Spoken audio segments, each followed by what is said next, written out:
Ladies and gentlemen, welcome back to the Die Hard MMA Podcast. I'm your host, as always, Clint McLean. And today we're going to be breaking down UFC 235. My God, this card is stacked. I am so excited for Saturday. You have no idea. Saturday, March 2nd from the T-Mobile Arena on UFC Fight Pass. We're going to kick the prelims off at about 3 p.m. Pacific time. And after that, we're going to roll straight on into a pay-per-view card that is going to set the bar for 2019. This card is stacked from top to bottom with amazing fights. And we got to get right into it because otherwise this podcast is going to go for 2 hours. First, I want to start us off with a little exercise. I want to get to know you all. Tell me who your favorite fighter is. Hit me up at MMA_hard. We have a Facebook for the Die Hard MMA Podcast. Hit me up on YouTube in the comments section. Let me know who you love. I got to let you all know my favorite fighter of all time is Anthony Rumble Johnson. He's got scary knockout power, and that was all he did, man, is storm into the cage and take people's heads off. I know he was a flawed fighter, but that made it incredibly entertaining because it was a gamble. Every time he stepped in there, he said, I'm going to take your head off before you can take me down.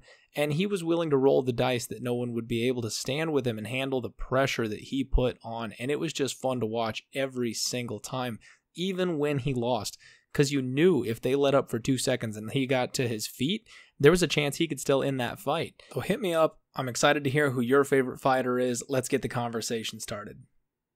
Next, we're going to pat ourselves on the back just a little bit. We destroyed UFC Prague. Oh man, that was a good night. There was some awesome, entertaining fights for us to watch, and I was actually at a baby shower while the fights were going on, so I was being a little rude and checking my phone pretty much constantly to get the results and trying to chat with people on Twitter as much as possible, but I had to kind of keep it sly so that people knew I wasn't just completely checked out. We went 5-2 for plus 3.84 units. Just a solid night. That brings our 2019 record to 23-11 for plus 21.47 units.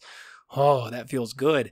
So for anybody that's been betting a unit of $100 on each of our picks, you are up $2,147 since I started tweeting out my picks in the year 2019, and we are still 7-0. We are undefeated so far this year. Let's keep it rolling. Oh man, I am so pumped for this card. All right, strap up your boots and get those thinking caps on. It's time to break down some fights. We begin the night in the women's strawweight division. Polyana Viana is fighting Hannah Cyphers. Sadly, this is a fight that we do not have a pick on. The line, I feel, is a little bit crazy. Viana is too big of a favorite at minus 277, bet down from minus 350 at the opening, and I just don't have a solid read on this fight. We're going to take the opportunity to kick our night off nice and relaxed because we're going to have plenty of action on the rest of this thing. Next up is men's bantamweight. We've got Marlon Chito Vera facing Frankie Saenz. Marlon Vera is 12-5-1, while Frankie Saenz is 13-5-0. Marlon Vera is the favorite, sitting at about minus 200. We've got him at minus 193 at Pinnacle, but he's pretty much minus 200 across the board after opening at minus 185. So this is another one of those interesting reverse line movement types of situations. 56% of the money has come in on the underdog, Frankie Saenz, and that 44%, however, has moved the line more in Vera's favor. He is now a bigger favorite than he was when the line opened up. And if you recall what I said, I want to say in episode 2 of the podcast, when it comes to reverse line movement, that is a sneaky, sneaky tell. That means the people who know what they're doing, the people who the bookies respect most, the people who they really latch on to their opinions and they set the lines on, those are the people who are on Marlon Vera in this case. More money, more wagers have come in on Frankie Saenz, and the bookmakers are saying we need to make Marlon Vera a bigger favorite to protect ourselves. That works out well for us because I like Marlon Vera in this fight. He's the younger of the two. He's 26 years old. Frankie Saenz is 38. He's getting real close to that 40-year mark where you start having trouble as a fighter. You know, getting close to 40 years old, fighting a guy who's coming into his athletic prime when you are out of yours and getting to that point where the gas tank is going to start to be an issue, the strength is going to start to be an issue, The longevity is going to start to be an issue. This is just one of those passing of the torch type of fights, in my opinion. Marlon Vera is on a 2-fight win streak, both of those by finish. Prior to that, he lost 2 decisions, one to Douglas Silva de Andrade and the other to John Lineker, both very respectable opponents, and he didn't get finished by either of them. He lost unanimous decisions, but he did go the full 3 rounds with them. Frankie Saenz, on the other hand, has had his last 2 wins both come by decision, 1 unanimous and 1 split. Before putting those 2 wins together, Frankie Saenz had lost to Uriah Faber, Eddie Wineland, and Augusto Mendez, and one of those was TKO by Eddie Wineland.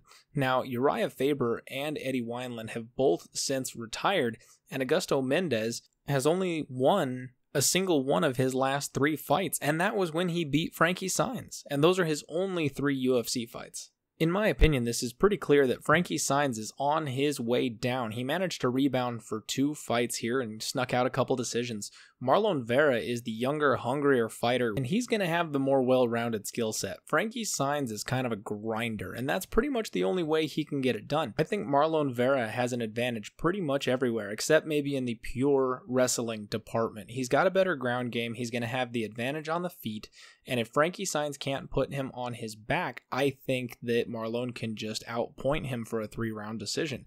Now, if Frankie Saenz puts Marlon on his back, he still hasn't necessarily won because Vera is dangerous off of his back. What we're going to do is start a parlay here. We are going to take Marlon Vera at -200, and we're going to parlay him with somebody else a little later in the card. So sit tight, keep that in mind as we go forward into the next fight.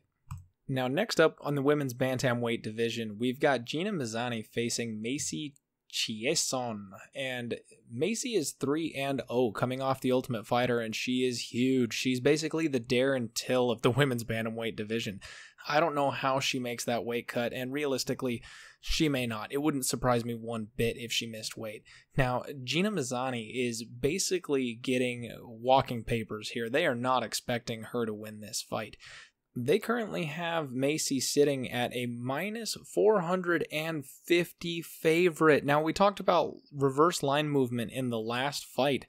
Holy cow. Macy opened up as a -300 favorite. Only 12% of the money has come in on her. 88% of the bets are coming in on Gina Mazzani as a huge underdog, and the line is still moving towards Macy. She opened up at -300 and has been bet all the way up to -450. You can get Gina Mazzani now around +360. You can get her at +385 at Bet Online, where Macy has become a -500 favorite. Holy cow. I personally would love to take a dog shot at somebody sitting at +385, but I really think that Macy is being handed a cupcake here. She should steamroll Gina Mazzani, and I don't know that there's a way to bet this fight with any value on it. You could take Macy Chiasson at about -170 to win this thing inside the distance. I think that's as close as you can get to a reasonable bet on this fight, because as much as I love my big underdogs, I see no way for Gina Mazzani to win this fight, and because of that, this is just a complete pass for me. This is basically a showcase fight for Macy, and I expect it to be completely one-sided. Kicking off the ESPN prelims, we have got a great fight here. Welterweight division, Diego the Nightmare Sanchez is fighting Mickey Gall. You may remember Mickey Gall as the guy that Dana White looking for a fight found, just like he did with Sage Northcutt. Mickey made the call out of CM Punk and actually was granted that fight and given his UFC debut to face Punk, and he demolished him by submission. What a crossroads fight this is gonna be, because Mickey Gall is 5-1, just so young in his UFC career. Diego Sanchez, on the other hand, is the exact opposite. He was the winner of Season 1's Ultimate Fighter. Holy cow, that was a long time ago. He is 28-11. He is 37 years old, and he has fought just a murderer's row of people in the 155 and 170 pound division. Now, Diego has fallen on hard times. He definitely is in the twilight of his career. However, the people that he is losing to are just not that bad. Everybody always says how done Diego is, how gone Diego's chin is. But let me lay this out for you. Back in 2016, he got KO'd by Joe Lauzon. Joe Lauzon is one of the highest UFC Performance of the Night bonus winners in UFC history. He has an incredibly aggressive style, and he has surprising power. Now, he doesn't have a whole lot of clean knockouts on his record, because what he does is he rocks people on the feet and then he submits them. He has 18 wins by submission for a 67% submission rate. That's Joe Lauzon's bread and butter. Diego then got knocked out by Al Iaquinta in 2017, which everyone scoffed at, but we now just see just how good Al Iaquinta is. He went a full 5 rounds with Khabib, and Khabib had nothing but praise for him. He is far more well-rounded and skilled than we ever gave that guy credit for. Then Diego got knocked out by Matt Brown. Now, I know this is a lot of concussive trauma, and I'm not saying that Diego's chin isn't gone. It is. But just listen to these names: Joe Lauzon, Al Iaquinta, Matt Brown, Miles Jury, Jake Ellenberger, back when he was prime Jake Ellenberger in 2002. A lot of guys have gotten finished by them. They are all very technical, skilled strikers, or at the time of running into Diego Sanchez, they were.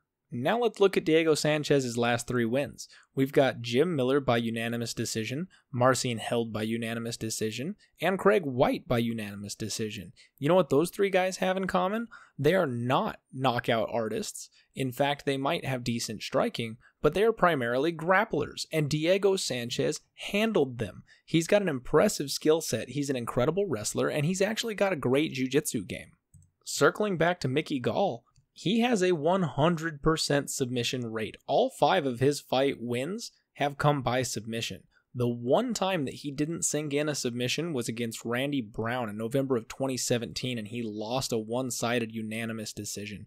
He looked like old school Damian Maia when he fought Anderson Silva and was completely outclassed on the feet, flopping on his back, just hoping someone would be stupid enough to step inside of his guard. And while submissions may be Mickey Gall's bread and butter, is he a better submission artist than Diego Sanchez?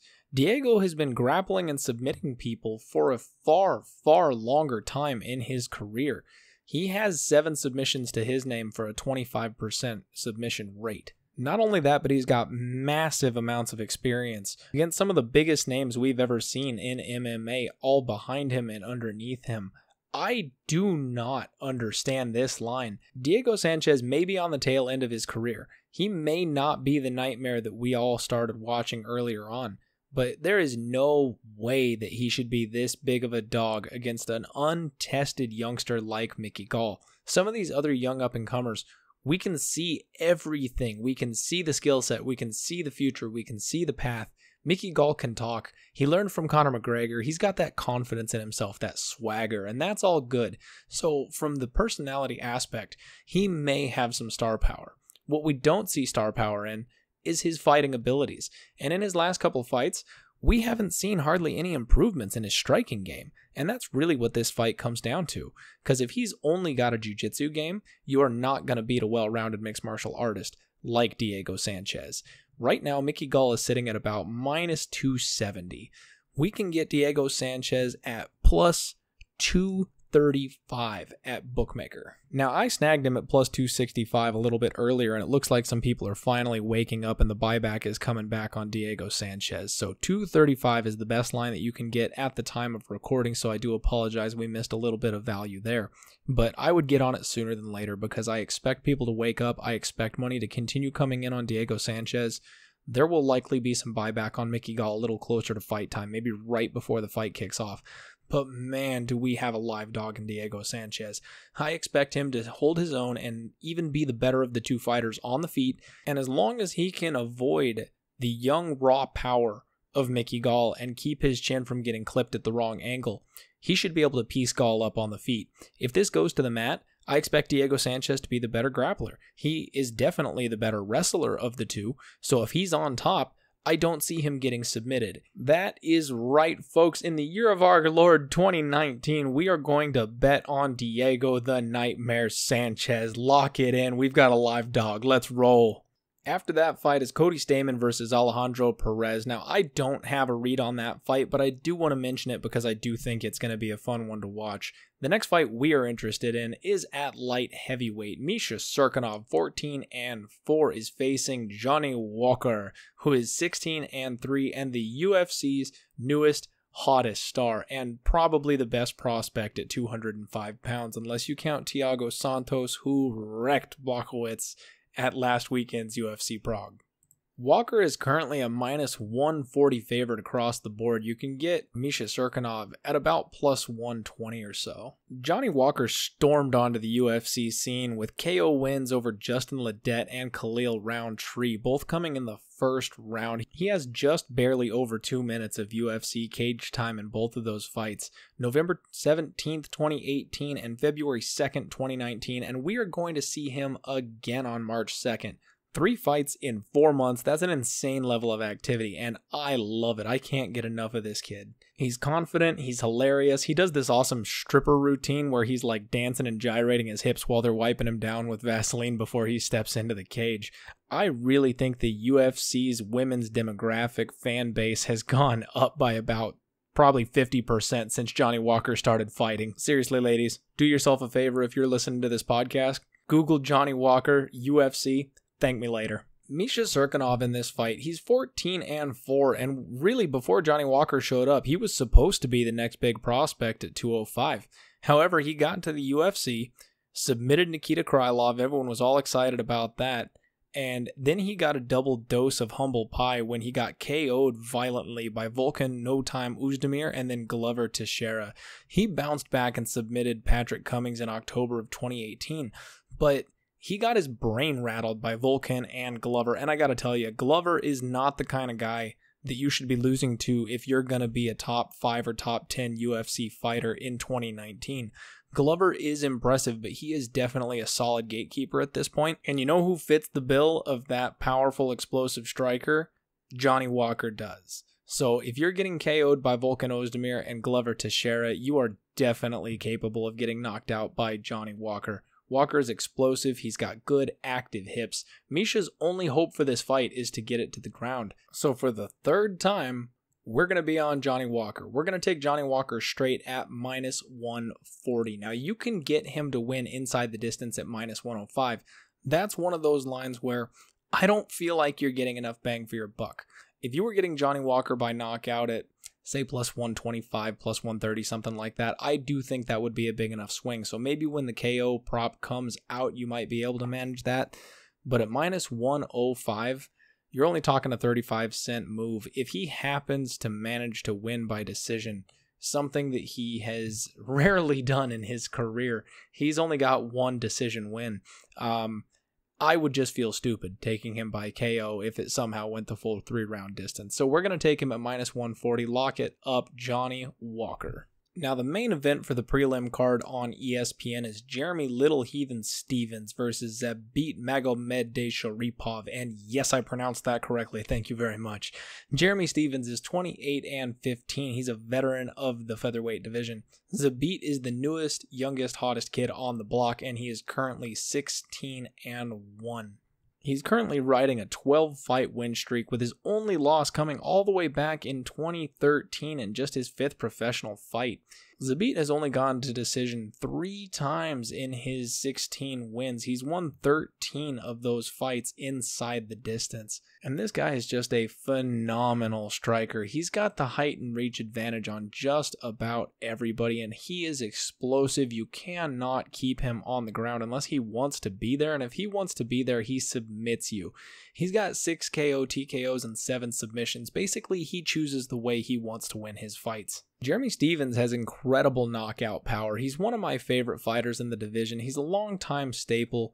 He's only 32 years old, but he's got 28 wins and 15 losses. Just a ridiculous amount of experience for his age. You would think he would be one of those 38, 39-year-old fighters because he's been around that long. He was riding a nice hot 3-fight win streak over some really good competition until he ran into former champion Jose Aldo and got TKO'd in the first round at UFC on Fox 30 in July of 2018. Now, something that you need to consider when handicapping UFC fights is the mental state of the fighters.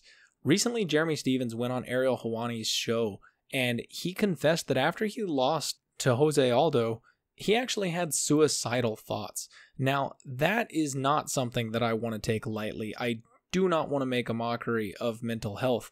But when you're talking about locking two human beings in a cage and seeing which one walks out, the mentally stronger of the two is usually the one who's going to win that fight. So while Jeremy Stephens may have just been knocked completely out of the title picture at his weight class, Zabit is still on the rise. He's full sails, wind at his back, steaming towards a title shot, and you really have to take that into consideration. If Jeremy Stephens was so down that he was actually considering taking his own life when he has a family, that is not the kind of mental state that you want to back when we're talking about a UFC fight. The other thing to consider is Jeremy Stephens really is kind of a one-trick pony. He does have fantastic knockout power, but he uses his wrestling game in reverse. He keeps the fight standing so that he can piece you up and then get that KO. That's not going to work against a guy like Zabit. Zabit just has way too much movement available to him. He's going to be able to stay on the outside, and I don't see how Jeremy Stephens is even going to hit him. So we're going to take the mental edge, we're going to take the physical edge. Basically, everything is all turning up Zabit here, and he is our pick to win this fight.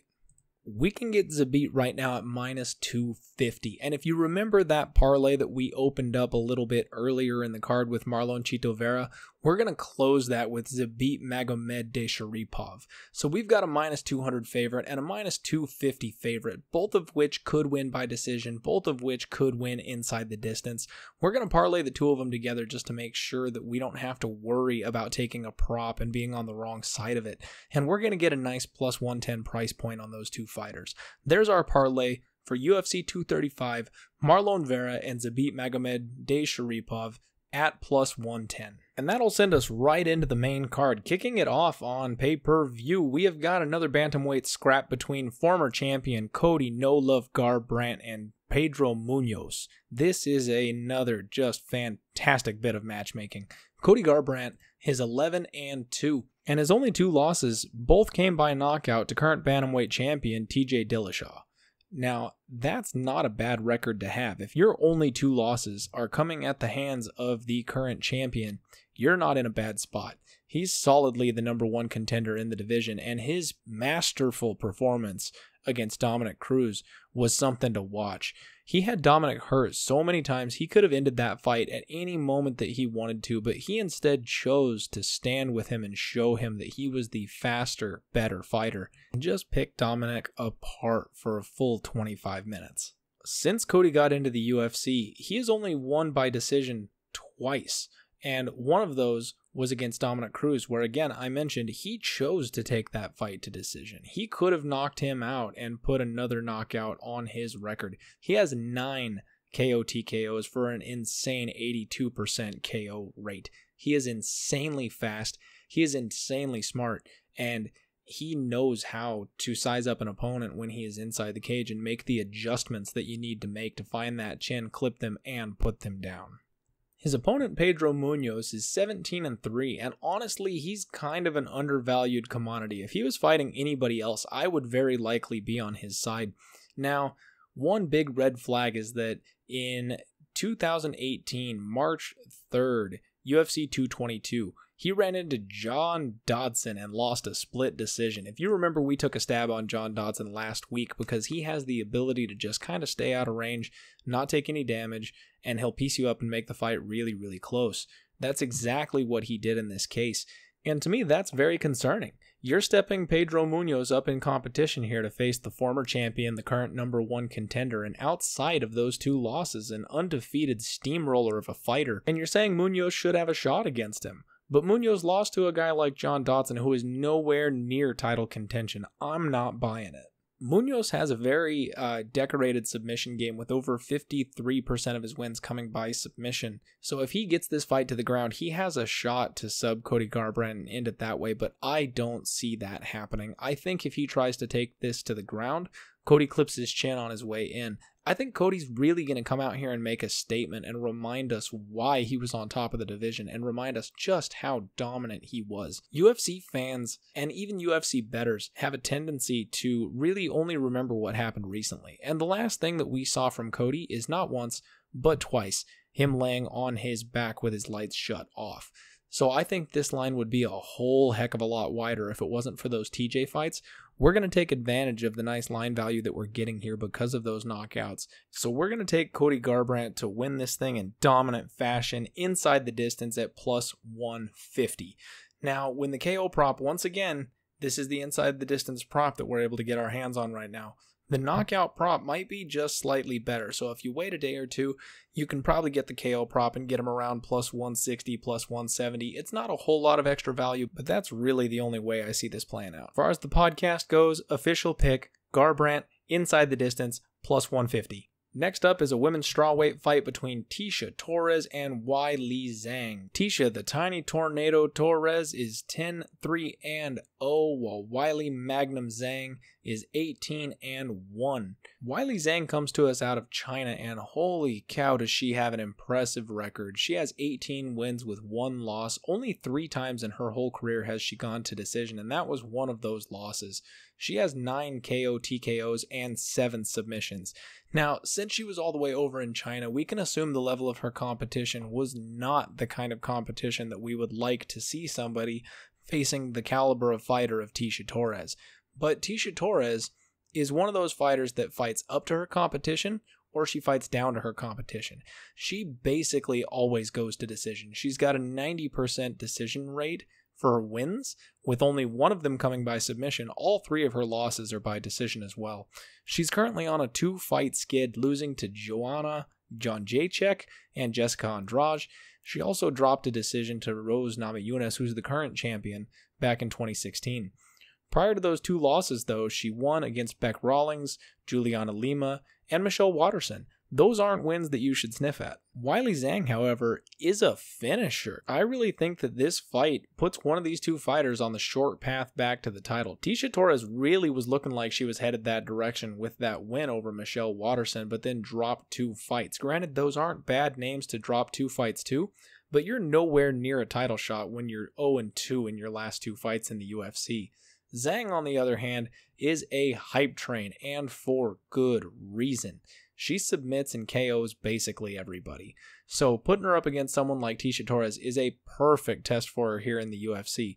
If she can get by Tecia, then she definitely deserves to be on the short list for a title shot. I'm really going to buy into this hype train here on Weili Zhang. I think that she is the faster of the 2 fighters. I believe she has a slight reach advantage, and she has a much more diverse striking offense. The other thing you need to consider is the ground game. Tecia Torres is a great wrestler. She wants to get on top of you and control you and overpower you, but Weili Zhang's going to be the one that can scramble. She's going to be looking for opportunities to get back to her feet. She'll look to take the back. She's going to have escapes. I just think she's the more well-rounded fighter in this case. If the wrestling fails, Tecia Torres loses. We're going to fade the public on this one. Everyone is on Tecia Torres, knocking that line down to about a pick'em. So we're going to say thank you very much to the public for making a minus 165 favorite look more like a minus 119 favorite. We're going to lock that up, basically cheer our faces off and hope it's a one-sided beatdown. Now, for you gamblers out there, at 5 dimes, they've got a prop that Zhang wins inside the distance at plus 300, and that looks juicy. I'm probably going to jump on that. I'm not going to make it an official pick for the record of the podcast, simply because Torres has never been finished. It would be the first time in her professional MMA career that she ever lost a fight by something other than decision. But if anybody is going to get it done, it's going to be Zhang. And I'll be honest, a rear naked choke when Torres goes for some kind of a takedown and Zhang's able to hit that switch and take the back would not at all surprise me. I'm going to sprinkle Zhang inside the distance plus 300 for a little extra sweat on this fight. Now we're getting to the good stuff. We've got a welterweight matchup. Robbie Lawler, former UFC welterweight champion, 28-12, is welcoming Ben Askren to the UFC. Ben Askren, for those of you who are not diehard MMA fans yet, but we're going to turn you into one, is one of MMA's best kept secrets. He is 18-0 6-0, an impressive undefeated record. And he actually retired from MMA because he had a beef with Dana White and couldn't get into the UFC.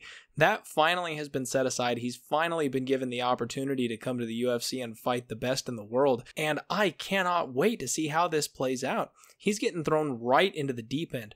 Robbie Lawler is one of the most impressive welterweights we have ever seen. He's a huge fan favorite because of his style. He's got excellent counter wrestling to keep the fight standing, and he's got an insane offensive style that basically just sees him going for the knockout in every single fight. He is the definition of killer instinct. So we've got the classicest of matchups, striker versus grappler, and we get to see how this pans out.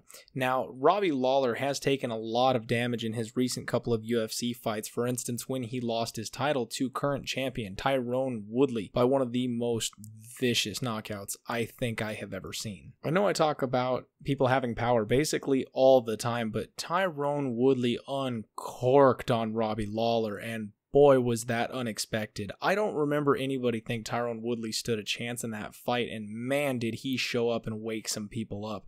Robbie Lawler, I think, just had some knee surgeries as well, which really is going to play into this.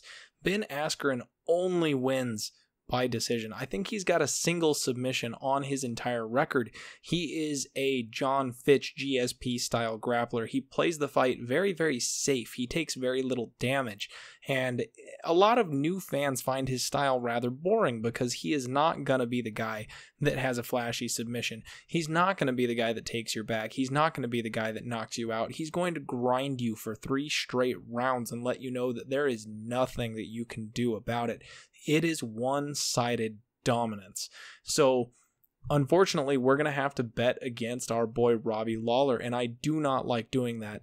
The biggest thing about this is that there are so many questions about Robbie. He could come out here and knock Ben's head off because Ben has never stepped inside the UFC cage, and he does not belong on this level with these fighters of this caliber. That's entirely possible, don't get me wrong.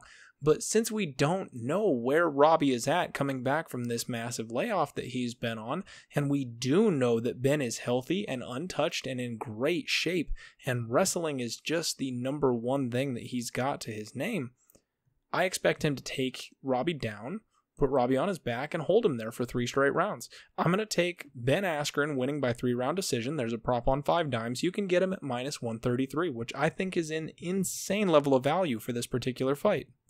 Askren is currently a -280 favorite, and we're going to get that down to almost a pick because once again, we're going to snipe the only method of victory that this fighter has. He's not going to win this by knockout. He is not going to win this by submission. So why bother laying all that chalk? Let's take him by decision, which is the only outcome that he can really have. Now, if you want to take a stab on Robbie Lawler, I don't blame you.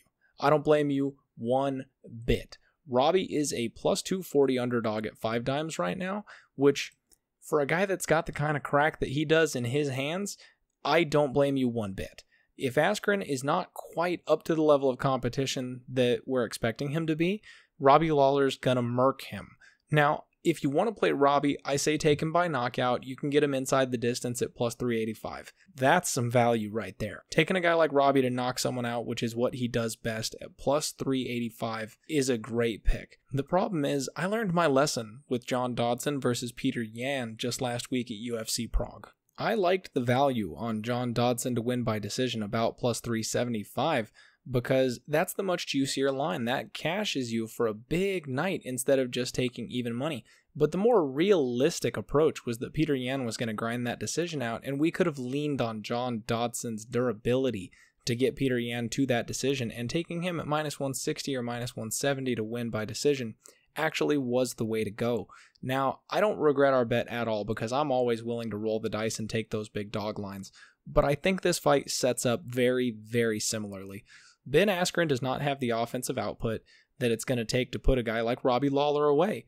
And I think it's going to take something fluky for Robbie to be able to knock him out. Now, I could be wrong, but I'm willing to lay the 133 and say that Askren is going to win this thing by 3-round decision. I think that's by far the most likely outcome of this fight. So that's what we're going to roll with. Askren by decision, -133, lock it up. And now the co-main event of the evening. I am not even going to lie to you guys. This is my favorite fight of the card. This is the fight that I am most excited about. I am a massive Tyron Woodley fan. People talk about how boring this guy is. He is so underappreciated. He is the most underappreciated champion in the entire UFC. I know he complains a lot. You get on social media, you see his interviews. All he did for about 2-3 years there was whine about the lack of respect that he's gotten. But in the past year, he's changed his tune. He finally realized that you can't stand toe-to-toe with the UFC. They're a machine. They're a giant company, and one man is just not going to be able to do that. He finally shut his mouth and realized that putting heads in the ceiling is going to be the way that he proves that he should get the respect that he deserves, and that's exactly what he's doing. He is finally ready to come back. He wants Kamaru Usman, he wants Colby Covington, and he wants to put a beating on both of them, and I can't wait to see it. A crazy fact for you guys is that Tyron Woodley, this is his first time being the favorite in a UFC fight. He has been the underdog in every single fight that he has been in since he joined the UFC, and he's got an incredible 19-3-1 record. He is basically GSP 2.0 these days. The way that he fights is he analyzes his opponent and he breaks them down. He finds the weakness in their game and then he exploits it. And the best part is there is nothing they can do about it. He is probably the most well-rounded fighter in the whole of the UFC. Yes, put me on record. He is the most well-rounded fighter in the UFC. He fought Stephen Wonderboy Thompson, who is a karate specialist and knockout artist, to a majority decision twice. The first time was a draw, I understand that. It wasn't a draw, he won that fight also. He's the only one that landed any damage in a point fighting type of fight with Stephen Thompson. He out-karatied the karate guy. Then Damian Maia, who's the most dangerous submission fighter in the UFC, could not get on Tyron Woodley. Tyron Woodley wrote the book on how to beat Damian Maia. Both Kamaru Usman and Colby Covington had to go through Damian Maia to get close to the title shot, and they did exactly what Tyron Woodley did to him. He showed them how to get by that guy. Darren Till is the 170-pounder in the division. The guy probably should fight at 185 pounds, and he's an incredible striker, different from Thompson, where he's more of a reckless striker and leans on his power than the point fighting style of Thompson, where he'll find a small opening at some point during the fight to land something really slick. Till will just pound you out. He is physically impressive, and people just counted Tyron Woodley out completely in that fight. I made a bundle on that fight. I was in Vegas the weekend of that fight, and man, did I hammer Tyron Woodley at even money, because that was the best bet of the entire year. Tyron Woodley submitted Darren Till in round 2, and boy did I go crazy when I was watching that. So Tyron Woodley's last 3 opponents have all been specialists. They've all had one thing that's really made them great. They were not well-rounded fighters. And the next 2 guys in line for him, Kamaru Usman and Colby Covington, aren't any different. They're specialists as well. Kamaru Usman and Colby Covington are wrestlers who have started to add other wrinkles into their game. Kamaru Usman is 14-1. He's a big 170-pounder. Now, he will have the size advantage here. I will give you that. He's 31 years old, so he is young and hungry. He's a Division II All-American Wrestling champion, and that really shows in his fights. The only thing that he does is win by decision. Now, prior to getting into the UFC, he basically KO'd everybody because of the raw athleticism that he carries with him. But since coming to the UFC, he has 1 submission and he has 1 KO. The rest of his fights are all by unanimous decision because that's all he can do. Now, on the Luke Thomas show, Luke Thomas, I'm a huge fan of Luke Thomas, by the way. He had Kamaru Usman come on the show, and he gave a very, very interesting stat. Kamaru Usman is tied for the UFC record with Cain Velasquez for the most takedowns and strikes landed in a fight. I think it's 10 takedowns and then over 110 significant strikes in one UFC fight. That's an insane stat, and that's really good company for him to be in Cain Velasquez. However, he doesn't remind me of Cain Velasquez one bit.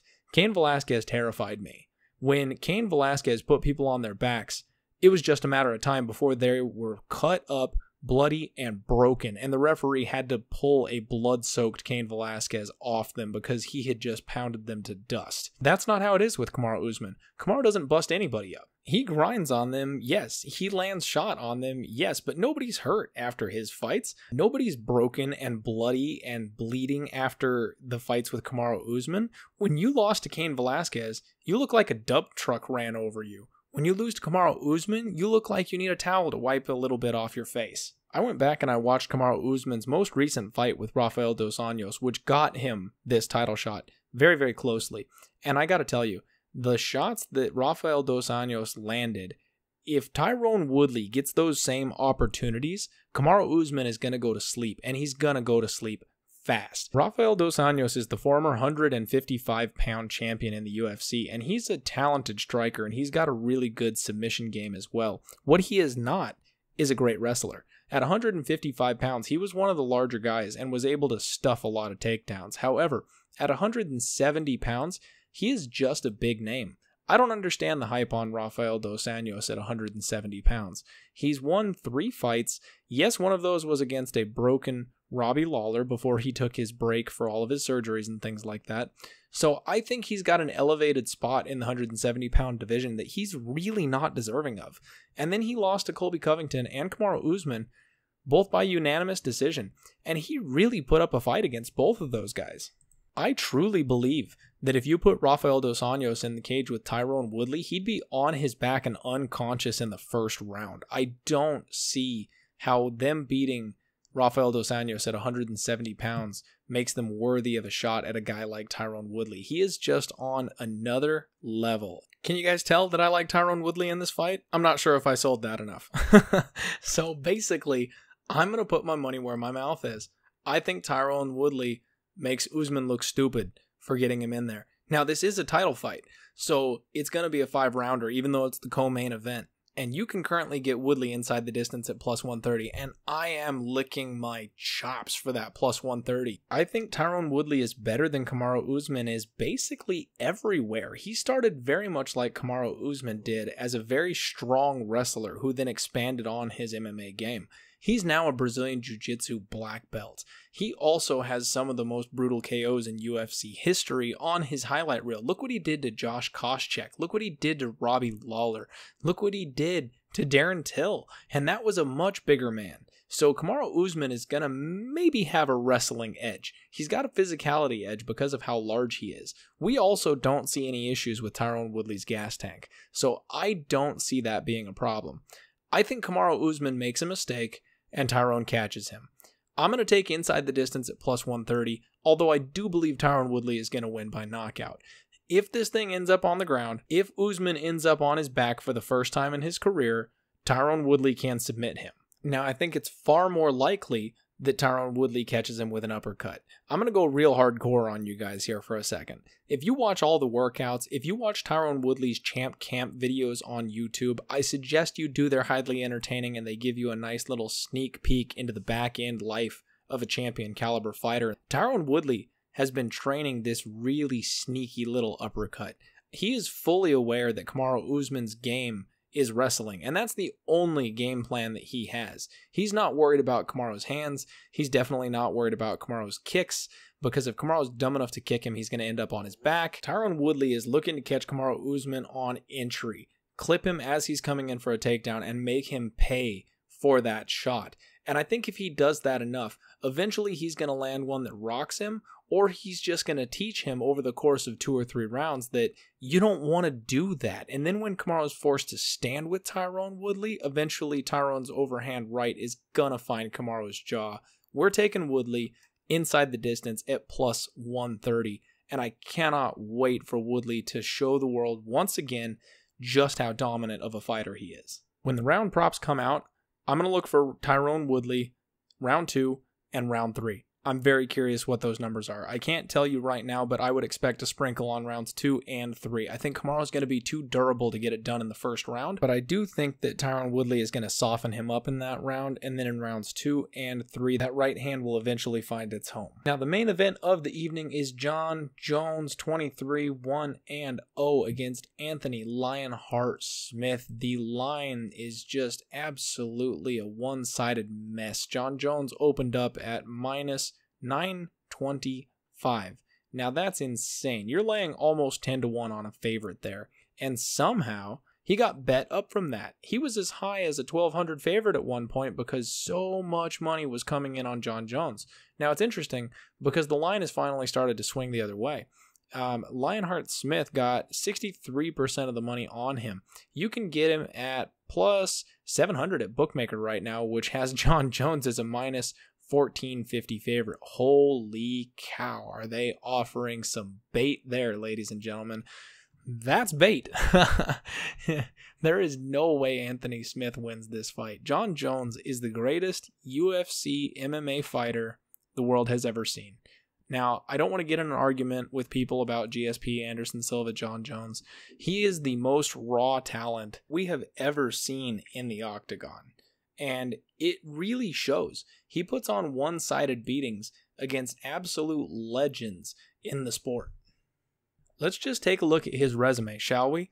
All the way back in 2011, he took the title from Mauricio Shogun Rua. He defended it against Quentin Rampage Jackson. He submitted Lyoto Machida. He defeated Rashad Evans, TRT Vitor Belfort, which was when he was juiced to the gills, Chael Sonnen, Alexander Gustafsson, Glover Teixeira, Daniel Cormier, twice, OSP, and Alexander Gustafsson again, this time by dominant KO in round 3. This is about as dog or pass as a line gets, but I gotta tell you, if you're doing that, you're doing exactly what the bookie wants.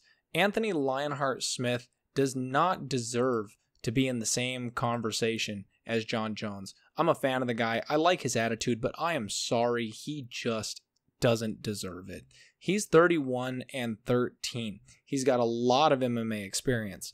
Now, he was cutting all the way down to 185 pounds, and that was really impacting his performance. This is true, but he has not earned a shot at a guy like Jon Jones.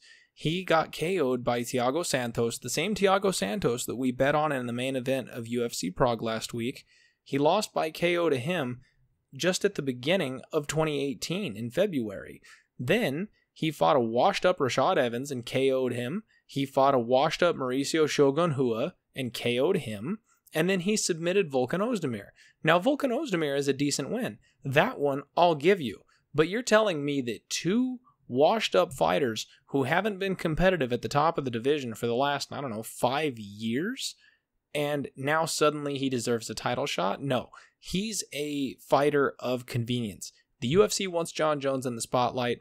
Jon Jones wants to fight. He's a hot prospect because he's got a couple of wins by KO. They've got a highlight reel for him now, and he's getting tossed in there to fight a guy that he has no business being in the cage with. To give you an idea how much the bookie agrees with me, Jon Jones winning inside the distance is minus 475. They're giving Anthony Smith no shot here. You have to lay almost 5-1 for Jon Jones to beat this guy before the final bell. That's just insane. I honestly have no way of betting this fight.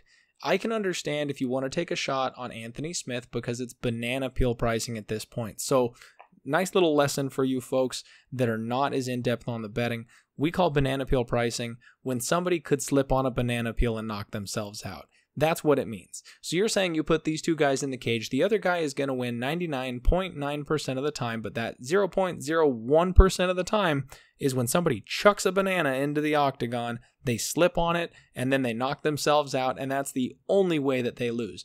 That's what this is. Anthony Smith is banana peel pricing. If you want to take Anthony Smith inside the distance and take a stab on that, you can get him at plus 975. You're getting almost 10-1 on that. Go right ahead. Take a shot. I don't mind it. I understand, especially if you want to sweat on the main event, but Jon Jones will crush this guy. I would look at the over-under. Now, there isn't one out right now that I can see, but if they set the line at about 2.5, I would go under. I think John plays with his food. I think John lets Anthony Smith get out of the first round, but finishes it in round 2. That's going to be what I look at. If I can get a plus 400 or something like that on round 2, that's exactly what I'm going to take a poke at. I'll bet you John Jones is going to be right around plus 150, maybe plus 200 to win in round 1, because everyone expects this to just be a landslide. And if that's the case, if that's the number you're getting for John Jones to win in round 1, I still don't see value there.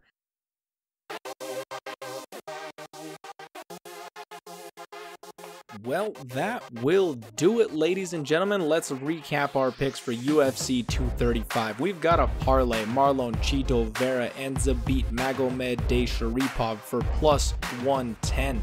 We are going to roll with our boy Diego Nightmare Sanchez to come get back on the winning track at plus 235. We're going to take Johnny Walker to keep his dominant run in the UFC's 205 division going at minus 140. Cody No Love Garbrandt is going to get back on track with a knockout inside the distance at plus 150. Ben Askren wins by decision. He grapples Robbie Lawler for the full 3 rounds at minus 133. We're going to cap our night off with current champion Tyrone Woodley, and still to defend his belt and knock out Kamaru Usman at plus 130. Thank you all so much for the support. I love you all. It means the world to me. Hit me up on Twitter. Hit me up on Facebook. Comment in the YouTube section. Like, share, subscribe. I love you guys. Thank you. Let's enjoy the fights and let's roll.